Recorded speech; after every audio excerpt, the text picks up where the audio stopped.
दोस्तों, क्या आपको पता है यूनिफॉर्म सिविल कोड आखिर क्या है? अगर नहीं तो आप इसे जान लीजिए, क्योंकि आने वाले समय में ये कानून आने वाला है जिसकी जानकारी आपको रखनी चाहिए। 2014 के बाद जब से मोदी सरकार आई है, तब से मोदी सरकार अपनी मैनिफेस्टो में कई बातें पूरे करने में लगी हुई है। फिर चाहे वो राम मंदिर का फैसला हो या आर्टिकल 370 और एनआरसी जैसे बड़े कदम हों।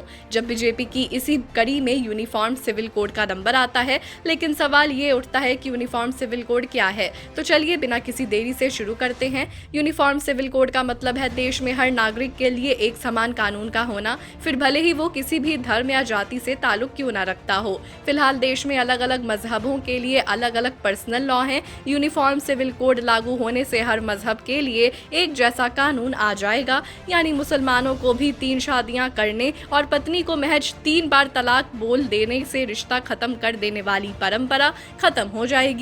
इतना ही नहीं, महिलाओं का अपने पति की संपत्ति पर अधिकार और गोद लेने जैसे मामलों में भी एक समान नियम लागू होंगे। जब सिविल कोड को लेकर बहस छिड़ी है, विरोधियों ने यही कहा है कि ये सभी धर्मों पर हिंदू कानून को लागू करने जैसा है। समान नागरिक संहिता का मतलब हर धर्म के पर्सनल लॉ में एक रूपता लाना है। इसके तहत हर धर्म के कानूनों में सुधार और एक रूपता लाने पर काम होगा। यूनियन सिविल कोड का अर्थ एक निष्पक्ष कानून है जिसका किसी धर्म से कोई ताल्लुक नहीं है।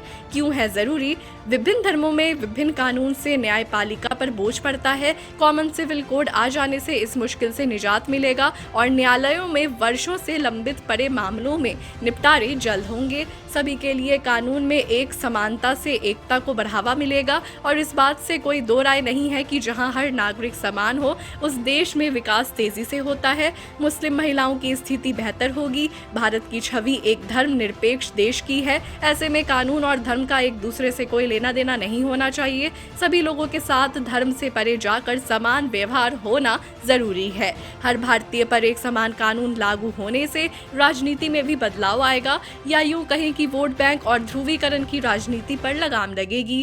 क्या छिन जाएगा लोगों का धार्मिक अधिकार? ऐसा नहीं है कि समान नागरिक संहिता लागू होने से लोगों को अपनी धार्मिक मान्यताओं को मानने का अधिकार छिन जाएगा। संविधान के अनुच्छेद के 44 में यूनिफॉर्म सिविल कोड का पक्ष लिया गया है, लेकिन ये डायरेक्टिव प्रिंसिपल है, यानी इसे लागू करना या ना करना पूरी तरह से सरकार पर निर्भर करता है। गोवा में कॉमन सिविल कोड लागू है। दूसरी तरफ संविधान के अनुच्छेद 25 और 29 कहती है कि किसी भी वर्ग को अपनी धार्मिक मान्यताओं और रीति रिवाजों को मानने की पूरी आजादी है। यूनिफॉर्म सिविल कोड लागू हो जाने से हर धर्म के लोगों को सिर्फ समान कानून के दायरे में लाया जाएगा, जिसके तहत शादी, तलाक, प्रॉपर्टी और गोद लेने जैसे मामले शामिल होंगे। ये लोगों को कानूनी आधार पर मजबूत बनाएगा। तो दोस्तों, उम्मीद है अब आपको पता चल गया होगा कि यूनिफॉर्म सिविल कोड आखिर क्या है। अगर आपको हमारी स्टोरी पसंद आई हो तो लाइक, कमेंट एंड शेयर जरूर करें। धन्यवाद।